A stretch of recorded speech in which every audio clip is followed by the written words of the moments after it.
Hello, hello. I am back. Iconic. That was so great. Shout outs to you, girl, because that was fantastic. It's Jordan. And it's Alicia. It's Abigail.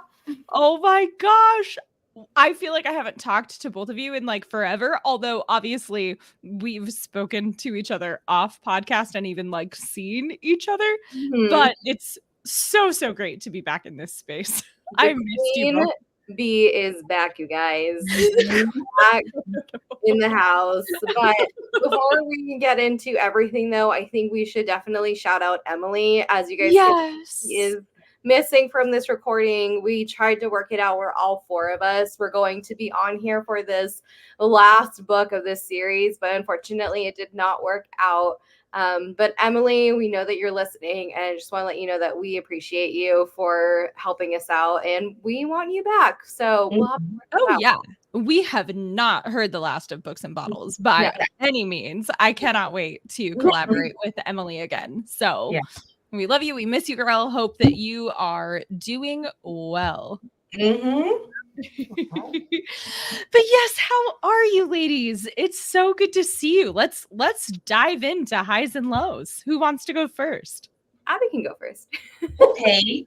Let's see. Highs are I got to see someone last week for a little birthday Broadway show. So Jordan was in and I met in New York last week. We saw Water for Elephants, which I thought was a really well done show. I think that, there are a lot of people who used to like be part of like Cirque du Soleil. And so the acrobatics are really fun and the actors are really great. And like just all the emotions and really just like all the colors and how they really brought that book to life. I think they did a better job than the movie with Rob Pattinson and Reese Witherspoon. It came out in 2011. But I'm really happy that it finally came out on Broadway because this is a book that I really enjoyed when I read it. I don't know why. Word left me. Words are hard. It's fine. No, I agree. I had such a great time with you and your boyfriend and my mom, and it was so much fun. I thought it translated to the stage super well, and it was just really fun to see an incredible performance and to get to be there. So that was so that was your high. That was my high. Okay. I'm trying to think of lows between last. Well, my I don't know if I mentioned this last time, but if I did, it's okay. It's still low. My aunt's funeral was at the beginning of the month. I think last month I mentioned that she passed away. So we had her funeral. It was definitely very emotional. It was good to see some family that I hadn't seen in a very long time. So it's really hard that funerals, weddings are what bring people together, but still like it's good to have a reminder of family. So that was a particularly hard day for myself and family members, but I've had a ton of love, a ton of support. Just for people in my family, outside my family, from Matt, my boyfriend. So, just kind of still processing that loss and checking in with like my dad and my aunt just to make sure that they're doing okay. So I would say that's pretty much been my low. Yeah. That makes sense. Yeah. What about you ladies? What's been going on? Jordan, what's been going on with you, ma'am? You want me to go? Okay. Why? Oh, goodness. I am the most out over here. I was going to say, I don't know that I'm obviously going to be able to encapsulate everything. So to try to narrow down highs and lows, since my sort of hiatus, if you will, is interesting. But I will go ahead and say my low since the last time I was on the podcast, obviously, was being away from home for as long as I was. That was definitely really challenging and really hard. Listener, to give you a little bit more context and background, if you didn't know, I accepted a new job a couple months ago, back in July. and I had to go to New Jersey for 8 weeks. And I'm still actually in the throes of the training program until next year. And I'll have to go back and forth a few more times from home, from Phoenix to New Jersey. But thankfully, it will not be for such a long stretch of time. And so that was the most challenging part of it. My dog, my beloved Kona, survived a coyote attack, which was absolutely insane. Allie and Abby know kind of the ins and outs of that. I don't need to get into that too much on the podcast, but just grateful that he's alive, he survived, and oh my gosh, just the support of my husband, especially keeping the home fires burning, if you will. I will definitely say that that's been a major high. He was greatly supportive of this career change and the decision to go through with this, and I could not have done it without him. So definitely grateful for that. So yeah, low was being away from home. High, you know, God, I want to say that it's been getting cooler, but guess what? It hasn't been. Nope. No, it definitely hasn't been. So that kind of sucks. Oh gosh. Yeah. So my high, I mean, getting to be home now has been really, really nice, and seeing more of my friends, more of my family. Last night, Allie and I got to connect with our book club, our local book club here. And that was so much fun. It's always a lovely time to see those ladies, and I really appreciate them in so many ways. Oh my gosh, another high. Today, I met a girl at church. First words out of her mouth. Had not even met this girl, by the way, guys. And she walks up to me and she goes, "Hi, do you love to read?" And yes, Yes. absolutely. No. Let's be friends. It was great. That's awesome. That's It was very, very cute. So in a nutshell, I'm sure I'll maybe get into a little bit more as we continue to go on, but my gosh, and just shout out and props to the two of you for keeping all of this going, and even just encouraging me and keeping me going through this season. Like, in addition to Mark, like, you guys have been a major encouragement and a major support during this transition, because it's not easy to go through a career change in your 30s. It's not. And I'm grateful that I have the support system that I do. That is the reason that I was able to. So anyway. Yeah. No, I love that. Thank you. But yeah, what about you, my dear? What about you, Allie? This month was really rough. This was a really rough month for me. Listeners, my grandmother had passed away at the beginning of this month. It has, I don't want to start crying, but it has been very hard on me. It's been really hard on my family, because she was just such a beacon of life, and it was just hard. I'm still dealing with a lot of my grief, with everything that's been going on. We had buried her just recently on the 19th, and then a couple days after that, it was her birthday. So it was just like getting hit by an emotional truck all in, a matter of a few days. But I did get to see a lot of my family. A lot of my family were here. A lot of people came together to make sure that she just had this beautiful service and celebration of, this remarkable woman. I was in charge of doing like her eulogy, and that was really a tough thing to do, because I feel like there's just so many things that I could say about her that I couldn't say because it's just so much. But So yeah, I've definitely been in a bit of a low state this month. Like I feel like I haven't been encouraged to do anything. Reading has been really difficult. Like I didn't even finish this book because my mind has just been so fogged over, and so reading wasn't like a priority to me. It wasn't exciting for me. So I'm hoping that with, this next couple weeks that I can start feeling a little bit more energy and wanting to start doing things again that I've been enjoying. So that's been my like real low for this month. I'm trying to think of like any highs because it's been really weird. I was inducted in a collegiate scholar program at Grand Canyon University. So that was kind of a weird thing, just between everything that was going on. So that was really exciting. My husband and I went on a fight night, like date night type of thing, and I got to meet one of like the boxers that we love to watch, and we got like pictures with him, so that was fun.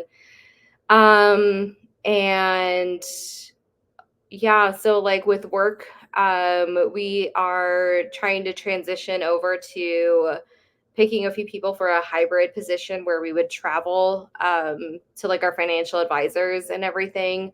And I'm considering doing that. So that's a bit of a high too. It's a career change, a lot of traveling, but I feel like I could make a difference somehow. So we'll see how that goes. But yeah, that's just been kind of where I'm at this month. So yeah. Yeah. Thank you for sharing. And as someone that met your Nana, Yeah. I definitely can understand and deeply, deeply sorry for your loss. And I'm glad that you get to have such a special thing as far as even the eulogy, as hard as that is, Yeah. that's something you get to carry with you that, you can say that you did for her. And Yeah. yeah, but Yeah. I know it's so hard. Yeah. It's been, It's gonna be yeah. Yeah, I'm so very sorry for your loss. So grief is hard. Yeah, it is. Yeah. Segue into Sloane Watson and her grief. I mean, I guess let's dive into that. Should we share what we're drinking first and what we paired with the book? Do you want to go ahead and share, Abigail, what we decided? Yeah, we did a Sauv Blanc. And so I did one by Mapu. You can't really see it because the lighting, but I was telling the girls I did it because I liked the bottle. I was like looking around. I'm like, oh, this is a nice bottle. Yeah. So I like the fruitiness of this. It has like a lot of passion fruit in the one that I got. But yeah, that's what we did this month. You can judge a book by its cover. You can judge a wine by the bottle. It happens. It happens. Alicia and I are also, so we picked a Sauv Blanc as well. It is called Wairau River. I'll take a picture of this one. It is a New Zealand Sauv Blanc, actually, which at first, I'm not going to lie, I was not totally a fan, but the guava, the fruitiness is coming out a little bit. I'm liking it a little bit more. I don't know. What about you, Allie? Yeah, I think the like watering it down a little bit with the ice helped because when we took a sip, it was so tart at first, and it was just a little shock. See, and this is where Emily and her like wine expertise would come into play, because I had the thought when I poured it for you and I was like, should I have chilled this first? Should I have stuck it in the fridge, or the freezer? I'm not sure. Anyway, but yes, listener, that is what we're drinking. And let's dive in to Things We Left Behind by Lucy Score. I'm so excited to finish up this series and to talk about this with you ladies. So let's get into the summary. All right. Bad boys aren't supposed to get a happily ever after. At least that's what our sexy CEO, Lucian Rollins, believes. He believes he's supposed to be alone in his glass and gold tower. But to his surprise, the cute and sharp Miss Sloane Watson has him thinking about the possibility of being a one-woman man. Ever since they were young teenagers growing up next door to each other, the sexual tension between Lucian and Sloane has been palpable. Forced to endure some of the most traumatic experiences of their lives together, it was clear that Lucian and Sloane were bonded. Only trouble is that they've spent most of their lives fighting against that bond. Lucian and Sloane will do whatever it takes to deny the romantic feelings between them, even if it means putting themselves in harm's way. From continuing on to take the local crime scene to all the funny anecdotes in between, Lucian and Sloane must work together and confront their internal battles. As we return to the small and kooky town of Knockemout, Virginia, we're transported into the world where sexy librarians and political consultants win it all. Ooh. Right. I know. Oh my gosh. Okay. So honestly, Allie, no judgment for not finishing the book, by the way. Feel free to share your thoughts so far as like how far you got. Were you liking the book? Do you think you'll go back and finish even as things are potentially like spoiled for you in this? No, and that's the other thing too. Like, you guys, please feel free to spoil because I don't mind at all. I definitely am going to go back and finish it. But I would say out of the other two books, this one is definitely my favorite. And I think it's just because too, like, the beginning of this book hit so close to home for me too. And, you know, that grief that Sloane was enduring and the friends and family that came together for her, and just like the love story too that ended up like developing with Lucian because they just fought it for so long, and the tension with them was like freaking beautiful. Oh my gosh. I know. It's so good. So whatever ends up happening, like I missed out on some of the parts on here, but from what I was reading, I can already tell that this is my 5-star book. So that's where I'm at. There you go. I love that. And yes, listener, just for context to share about that, we open up the book with the death of Sloane's father. Yeah. So that is kind of some of the grief that we're talking about. It was cancer. Mm-hmm. And it had sort of happened unexpectedly. We also get to meet Sloane's sister and her mom. There's a lot of really sweet flashbacks to them and their family. Abigail, before I get into it, what did you think of the book? I enjoyed the book. I would say that I would agree with Allie that Lucian and Sloane's story is definitely my favorite. The build-up, yeah, I know with Nash and Lena, I was kind of like, okay, like 300 pages to get to this. With Lucian and Sloane, I'm like, 300 pages, like, but the tension was definitely building. So I definitely enjoyed that. So, you know, just kind of keeping with the theme of the other two books we did, I would definitely give this like 5 out of 5 peppers, like for, you know, the steaminess of it all. Oh yeah, for sure. Yeah. So, but I would say that I would give the book a 4 out of 5. The only things that I would say that stops me from going out of 5 is the conveniently super rich. Okay. Were you still wondering by the end of the book what Lucian does? I just know that he controls things. I don't know. I really don't know what he does. I literally thought of Scandal. Do you remember Scandal? Mm-hmm. I never watched it. Okay, but like, was he a male Olivia Pope? Like, was he just like a fixer? Like, he was this consultant that like I was still wondering what it was he does. Yeah. I just thought of you know, Chandler from Friends, how no one knows what he does and he explains it all the time. Like that's what I feel about Lucian and like what he does. I'm like, I don't know, his office is nice. So I love that Sloane was a librarian. That she had my heart from the beginning because of that she was a librarian. I was like, yes. Okay, Yeah. so 5 out of 5 chili peppers, 5 out of 5 on the spice. You loved the spice, but overall as a book, 4 out of 5 for you. Yes. Mhm. Okay. I think I'm probably about the same. I probably would, I don't know. As far as like the chili pepper spice, I'm still kind of learning where I land on ranking the chili peppers, to be completely honest. But I do think on Goodreads and on Storygraph, I think I gave it the book overall a 4 out of 5. So, I mean, it's just such a fun series. It's just such a fun book to read. If you're looking, honestly, listener, like if you're the type of reader or if you're looking for the type of book that's just like fluffy and like light, easy read, even though like, yeah, there's the tension and we'll get into like some of like the silliness of what happens too. This series would translate to a sitcom so well. Well, I can see that. Yeah, I can see that too. I just, oh my goodness. Okay.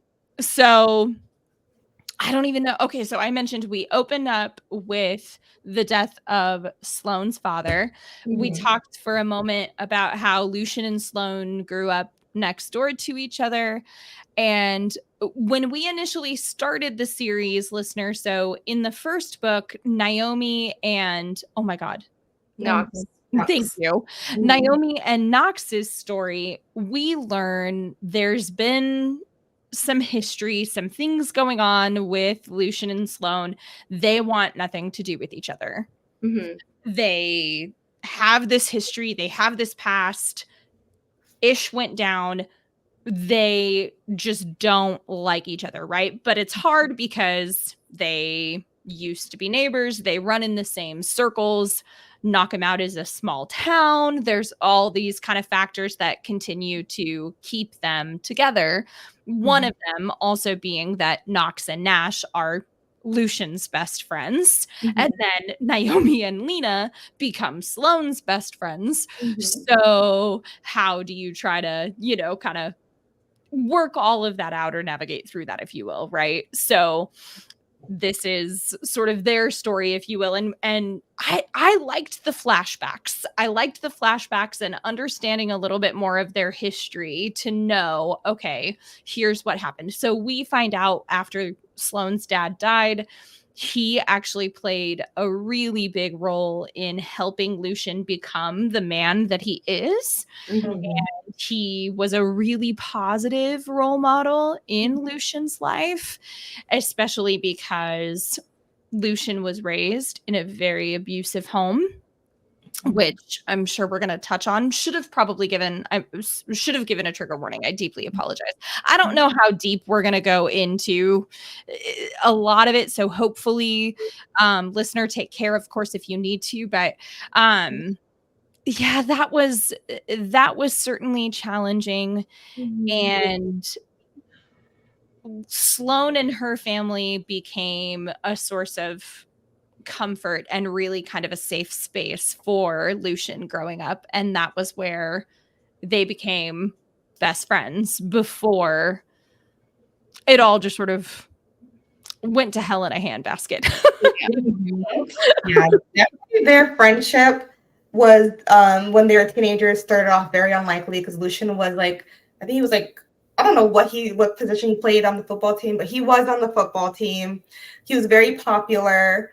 Sloane she was the nerd. Nerdy, right? And really loved reading from a young age. But she also played I think softball. She played a sport. It might have been softball or soccer. Yeah, one of the S's. But one of those. And it's they're really how they came together and just like built a really safe space for one another. I think that was well done. And then by proxy, like he built that safe space with her entire family.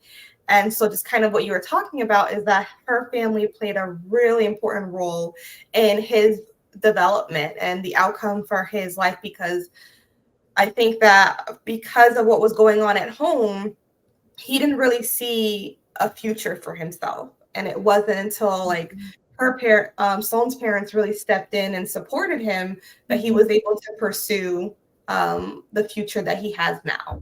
And so I think that, and even when I think about like the future that he created for himself, like when he was young, he was like, Sloane's like, what do you want to do in the future? And he's like, be rich. And I'm like, oh, goodness, that's such a teenage boy thing to like say. And she asked him how, and he's like, I don't know, but like he did it. He's rich, we don't know what he does, but I mean, he kind of also saw he sort of also saw his dad chasing money, right? And some of the desire to be rich, I think, stemmed from his dad kind of losing it all, right? Because the heavy drinking, the heavy abuse, a lot of that started after Lucian's dad lost his job. And so there was this connection for Lucian that like, if you are professionally successful, if you're making a lot of money, like then you're not going to turn to alcohol. You're not going to turn to anger. Your anger's not going to become abusive towards your partner, if that makes sense. I think that there was a part of him, without that prefrontal cortex being completely developed, but I think that there was that part of him that thought about that viewed it that way. Yeah, definitely. He was trying really hard to not be like his dad, especially the discipline, like that plays like the discipline he like, the 1 cigarette a day and all the other ways he's really disciplined. That plays a really key role in his development from seeing his father just not being disciplined with his anger, his drinking, and the abuse that he caused. Yeah, there was so much kind of to unpack with that. I suppose we can just kind of dive in and talk about his mom for a second. Did she frustrate you as much as she frustrated me? Honestly. I don't know. Allie, do you have any thoughts on his mom? From what you remember, like I'm like, I just feel like from what I remember, just from like what I was able to read, she just trying to think of like choice words here. She just, I don't know. I just feel like she didn't do anything for her son. Like she just wasn't, I don't know. She just seemed so checked out to me. Maybe that's kind of like where I'm thinking of with her. But yeah, I wasn't a fan. Yeah, I agree. She definitely was really checked out. It's really hard because you want to be able to give her like sympathy, empathy, compassion because of the abuse that she endured. And then at the same time, there's like a lot of frustration with the choices that she made, even later on after like Lucian's father went to jail. She really was dependent on Lucian, and I think she used a lot of guilt to control him. Like she knew that he was that she was important to him, and instead of like using that to like support him, to be part of his support system, he really just kind of like leached off of him in the future. So I think that Sloane like called her out on it. She was like, okay, like you need to go to therapy. Like, okay, I understand what you went through, but there's a time, there has to be a line between being a victim and a survivor. You can't, and just, all these things, right? When, pushing her, of course, I also want to mention that domestic violence, really difficult dynamic to break free from, especially when you have children. Doesn't mean that it's impossible, but it's really hard. So I also want to like say that and honor that part of that struggle. Well, what do you think about the fact that like Sloane's family offered to help though, too? Like they, as neighbors, once they were aware of the situation, I mean, I do not think that they violated any boundaries whatsoever, but they really did want to be a safe space for her. And she just didn't take advantage of that offer to help. And I appreciate so much what you're saying. I think it's really hard when our pride gets in the way. I think it's really hard when you're in the throes of it not to be in denial, right? And I can't speak to that space as somebody that hasn't endured or experienced that, but that was the frustration for me, was like, are you really looking out for your son? Are you really doing what's best? And then, listener, we'll just jump towards the end. She's dating this crime lord. Like, Yeah. Oh my goodness. And then she acts like when Lucian's like, don't see him again. She's like, you just want to control me just like your father did. I'm like, girl, relax. Like, you're dating this horrible man that just threatened your son in front of you, and your only and she did nothing. Sorry to cut you out. She did nothing. She literally sits there at the dinner table, at the restaurant, whatever. And like, oh my God, I don't even, what was his name? Not Hugo. Anthony Hugo. Yes. Anthony Hugo. And lets him say all of these terrible things and doesn't do, like, that just didn't add up to me. That just did not add up to me. Yeah. So I would say, like, the mom, like, when we get to the epilogue and the bonus epilogue, she does grow, and she does take Sloane's advice of going to therapy and everything, and she does find her own voice and her own way. And so I'm happy for that part of, that progress that her character got to experience. Yeah, but there were some frustration parts, because, I think what we're all getting at is that we really wanted her to protect Lucian, and she didn't. Like, he spent his life protecting her. And there was so much frustration, kind of to transition it for a second back to Sloane's family as well. There's like all this frustration. So Sloane's dad ends up dying of cancer. And we find out that Lucian's dad, still alive, but in prison, right? No, he passed away. He did pass away, and he passed away in prison as well, right? I think. Okay. Yes. But did he pass away before or after Sloane's dad? Now I'm trying to remember the details. Before. He had passed away like a year prior to the yes, that passing. Okay, got it. That's right. Oh, smarmy weasel. Smarmy weasel. We keep reading all of these books with smarmy weasels. Like our favorite, though. It's what we love to read. Oh my gosh. But yes, let's bring it back to the spice factor. Let's bring it back to the tension, because that was a lot of fun.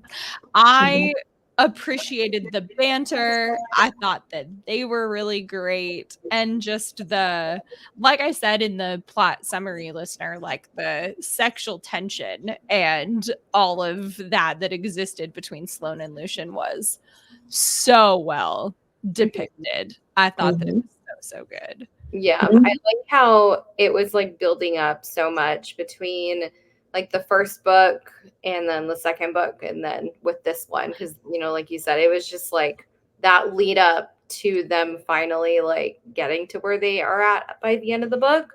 But yeah, it was very enjoyable. Alice said, I liked it. Yeah. It was. I was like, oh Lord. You're like, oh, hello. My glasses are fogging up. Had to take them off. Clear. But I would say they have a lot of good chemistry. Like, not only like the banter was really great chemistry, but really their sexual chemistry as well.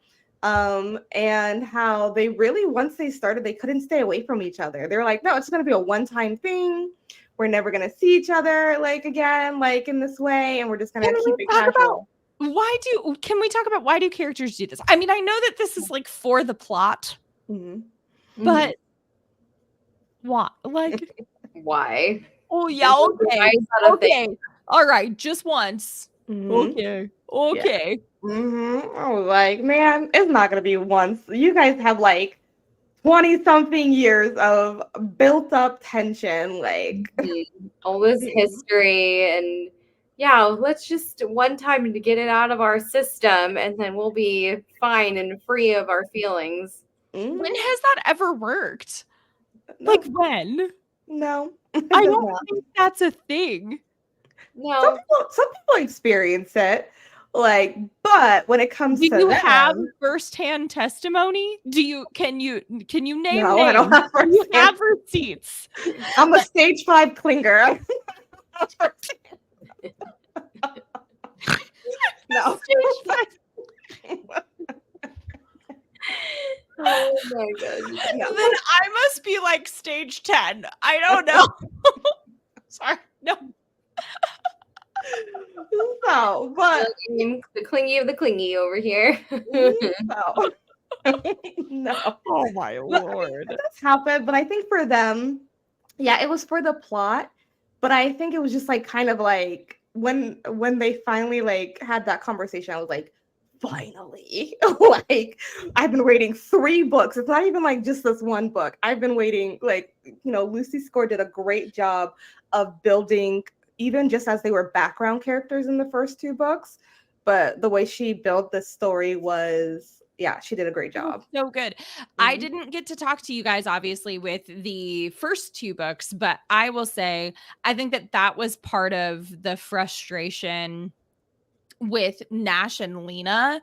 Like there was just a lot of like dancing around this, this sort of thing. And like with Lucian and Sloane, it got into the nitty-gritty of like the very clear, direct communication. Like, here's what I need, this is what I want, here's what you need, this is what you want. Like, and they had to work through their stuff, right? Not that Naomi and Knox didn't do that, not that Nash and Lena didn't do that, but it just seemed so well-rounded in Lucian and Sloane's situation, I feel like, Yeah. So I don't know, that's my opinion. Yeah, But no, I think they communicate, like, for people who have this disdain for one another, they communicate very clearly. I agree with that. But then when they work together, one thing I will note is that when they work together, they are a really good team. yes, Because they in the beginning, even like when they were upset with one another, they still trusted like the other person to like know what they know. And then when they came together, right, when they like finally decided, okay, we're gonna do this thing and be in a relationship, like they caught Anthony Hugo really quickly. yes, yeah. And that's something, in my opinion, that works for them a lot better than like Naomi and Knox. Just for example, I don't feel like Naomi and Knox worked as well together. Nash and Lena kind of did too, though. I think But they were a little bit better. Like, I don't know, like, Ellie, what your thought was, but I think like Nash was like still very overprotective, even though Lena is very capable. Like, he wasn't so toxic masculinity like Knox, though. No, definitely not. Knox is a whole different beast. But I thought, like, side note really quick, because I'm just thinking about this. I thought it was kind of funny how like all 3 of the men had like called off their like relationship with each of these women for like a brief moment, because they had like a lapse of like, oh no, like I need to protect her, so I'm going to call things off, and She's better without me. without me, and just having a whole like girl moment. And I just thought that was funny how like every single one of them experienced that in one way or another. And then they're like, you know what? This isn't going to work out for me. I'm just kidding. I love you. Marry me. And then they get married. Yeah, that's what I would say. That's the formula. Like, leave, danger, marriage proposal, marriage. Like, that's the formula. I know. Guys developed.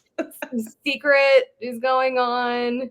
They think they can do this. And then they're like, nah, just kidding. And then someone almost dies. And then they're like, I love you. Come back to me. Marry me. And then it's like hesitation and then marriage. And I'm like, what? Lord, my goodness. I know. Yeah. I can tell you I started another one of Lucy Score's series. I've only read one of the books. It's her Blue Moon series.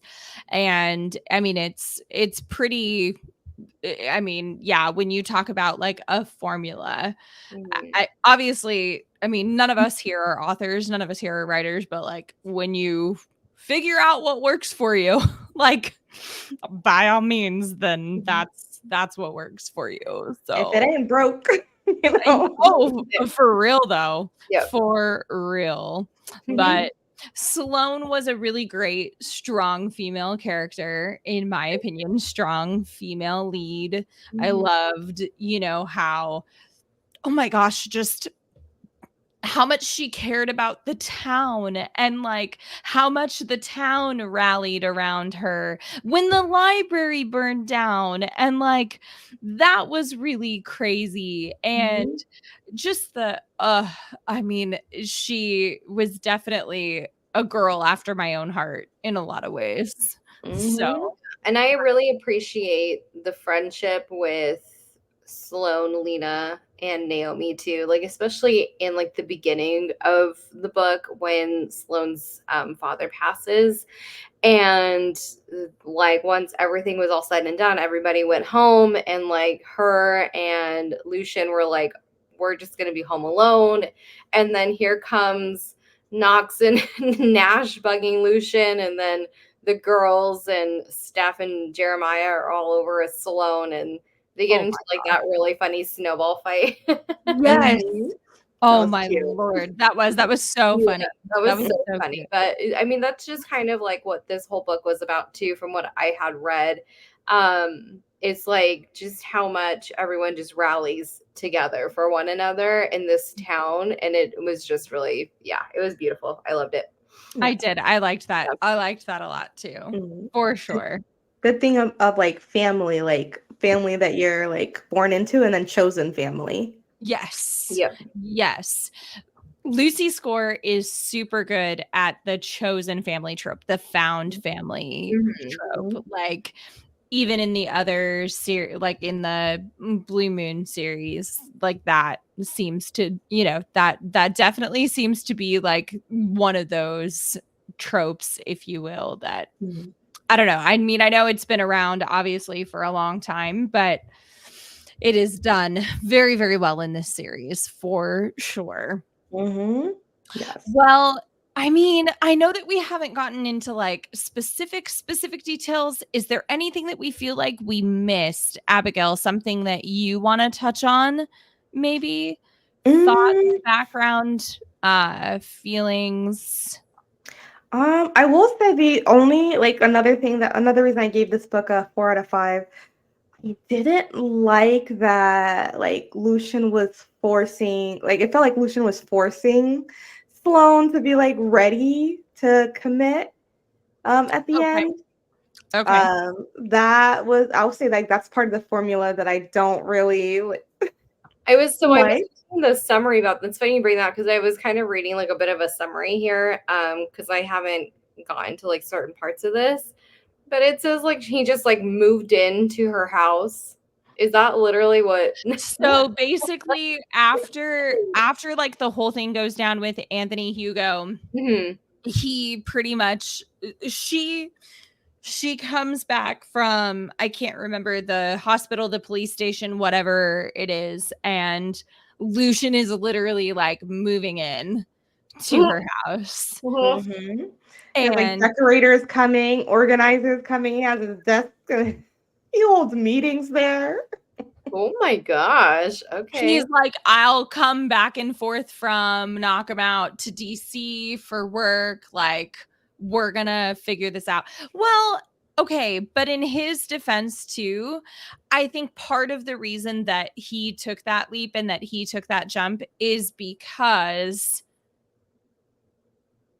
she she wanted those grand gestures from him.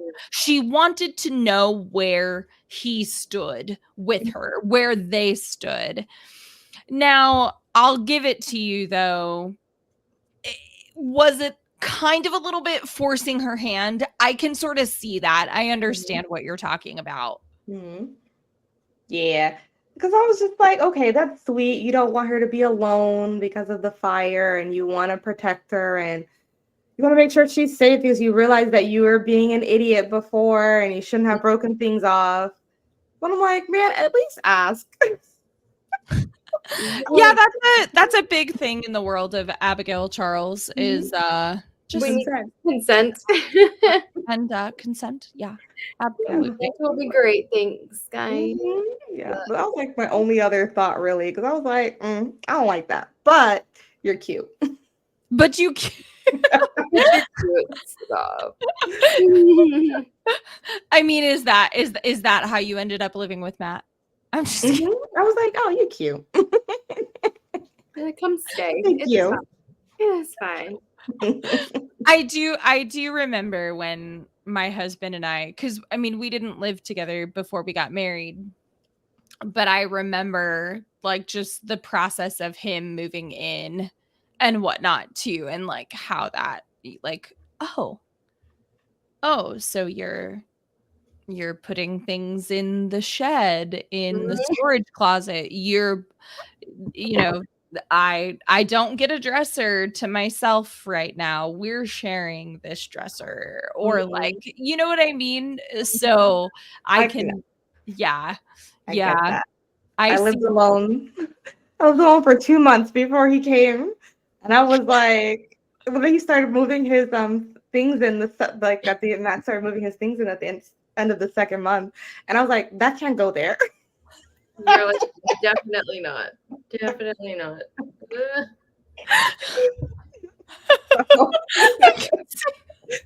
Justin. So I feel her. Abigail and I have lived together in the past, so like I know her, and I can like visually picture that moment, that cover. That doesn't go there. Yeah, doesn't go there. Like, no, what are you doing? No, this goes somewhere not here.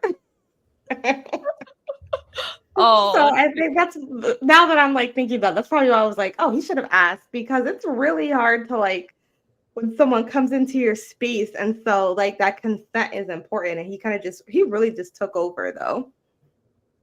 Yeah, but they were cute, so it was for the story. Okay. It's interesting. My thing with, because to sort of bring up how Lucian, Knox, and Nash are similar and yet different at the same time.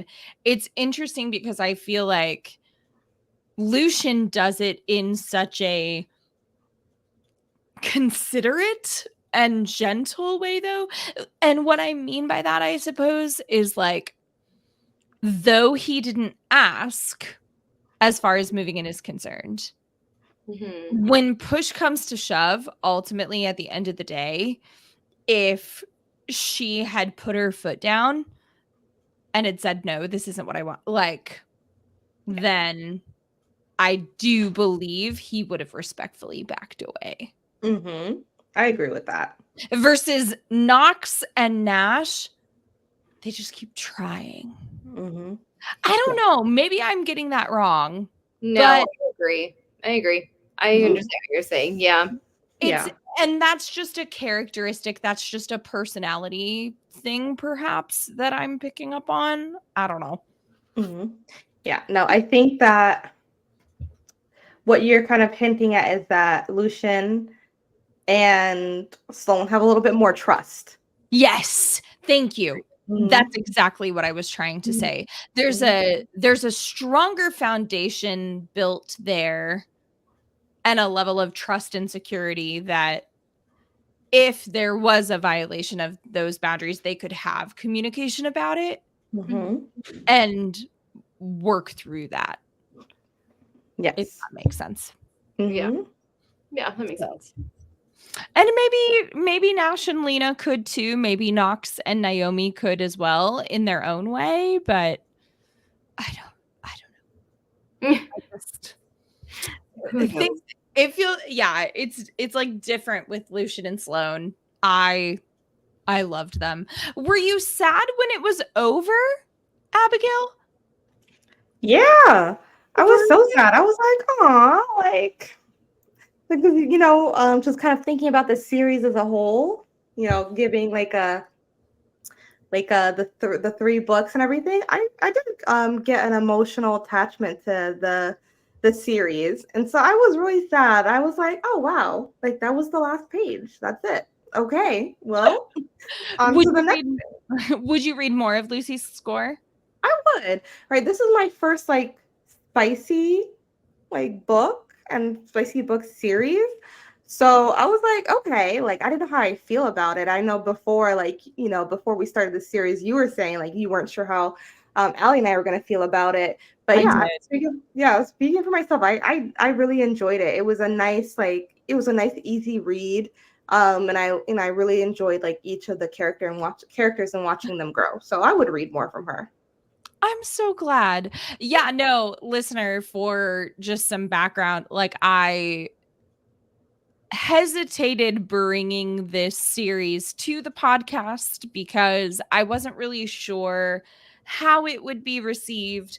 I really wanted to make sure that like we're reading books that spark really great and intelligent conversation, that get us thinking about certain things, that kind of allow for what's the word I want to look for? That stimulate and excite us, right? And I'm not talking about in the bedroom, but of course, you do you. I'm just saying. So when I brought it, I did have a little bit of that sort of hesitation, but I'm glad that it was so well received. And I would, to your point, Abigail, I'm glad as far as somebody, that maybe hasn't read as much of like the spicy or like that, that kind of, it sounds like maybe then you would recommend something like this for somebody that was like, hey, I'm curious to see how I would feel about, kind of getting into that. I think Lucy Score's a great way to start. That's my personal opinion. Yeah. So I enjoyed it. good. Yeah. Good. What about you, Allie? Any other thoughts? No, I agree. I really did enjoy the first two books in the series, and then going into this last one and just how much like you guys were saying that it's like a favorite, like the love story and everything. I was really excited to like dive into this book as well. But of course, under the circumstances of this month, I just wasn't able to get my full attention on it. But I feel like once I do, because I think I'm just going to probably start the book from like the beginning and then just, from start to finish it again. But I feel like I'll be sad too, because this was a really good book. And, that's it. Like, we've covered all the characters and how they all end up. And so I'm really sad about that. But I would definitely read more of her books though too. I'm excited to see what else. And I mean, I would be down to even do another series at some point too. I think that would be fun. She has a really fun, I think it's like the Riley Thorne series or whatever. She has like a mystery series. So it's not as much like romance, but it's like murder mystery. I want to say, I can't remember, but yeah, absolutely. I think that would be so fun. And you'll have to let us know, Allie, what you think and how you feel about like once you are able to finish this one for sure. Because when Abby and I say that it is like the best in the series, I mean, and I'm with you. I was so sad when it ended, but I was also like, you know what? I'm glad that this is how it ended. I think that it ended really well. Personally, I don't know. That's my opinion. But yeah, I think you'll like the ending and then like the epilogue and bonus epilogue and author's note and everything. So yeah, definitely worth like seeing through to the end for sure. So yeah, it is. I'll definitely have to get on that before we start reading our spooky books for October. Oh my goodness. Okay, so do we get into dream casting and then get into some end matter? Sure. Okay. So I know that you guys have pretty much already dream casted, so you can totally pass this over. For me, since watching The Perfect Couple on Netflix, I've got to tell you, I picture Megan Fahey as Sloane Watson 100%. Okay. She like absolutely 100%. And then I'm a Gilmore Girls girly, so all you Logan Huntsberger fans out there, Matt Zuckery, I could totally see him as a Lucian. I can see that too. Really? Okay. Yeah. That's what okay. That's actually really good. I didn't even think about that. Come on. Okay. I'm seeing it. Like now that you say it, I'm like, okay. I can see that now too. Yeah. Dang. I mean, I see here in our notes, Abby, that you and I also both wrote down Sebastian Stan. Sebastian Stan, like he would be like your dark, broody. He's probably who you would visualize more than Matt Zuckery for like Lucian. But either one of them, I think, would play the role so well. Yeah.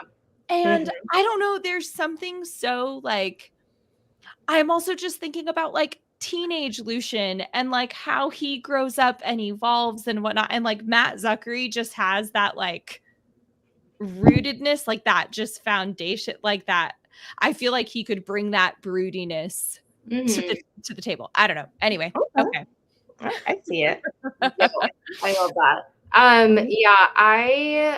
mean, listeners, you can go back and listen to like my Dreamcast. I have so many, and I just don't want to keep repeating myself because I feel like that's so annoying.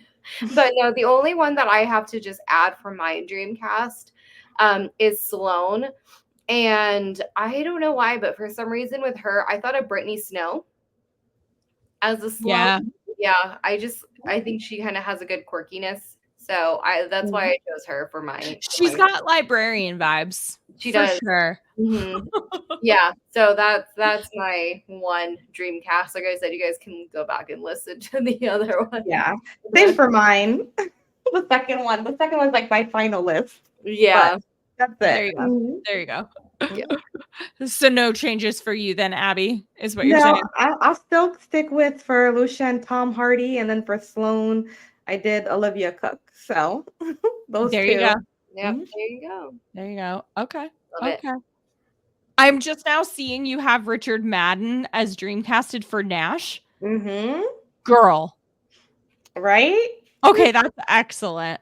Right? I was like, oh, I saw that and I was like, Rob Stark, like that's you. I love it. I love it. I love it. Oh, well, even though it does not feel like fall outside, at least not here. It might for you in Pennsylvania, Abigail, but for us, it does not.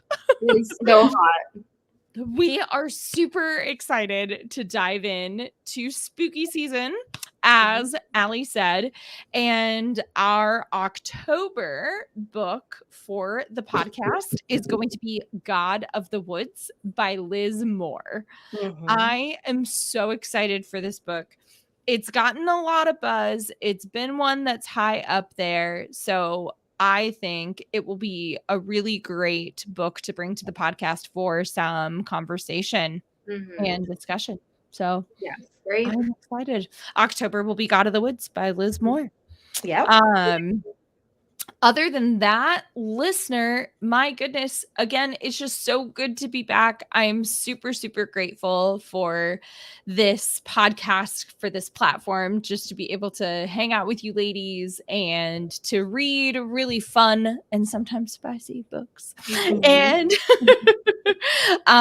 I just ask listener, please rate, review, let us know what you think. We definitely want to take in your suggestions. Obviously, we've planned some things out October through the end of this year, but super excited to look at 2025, guys. Dun, dun, dun.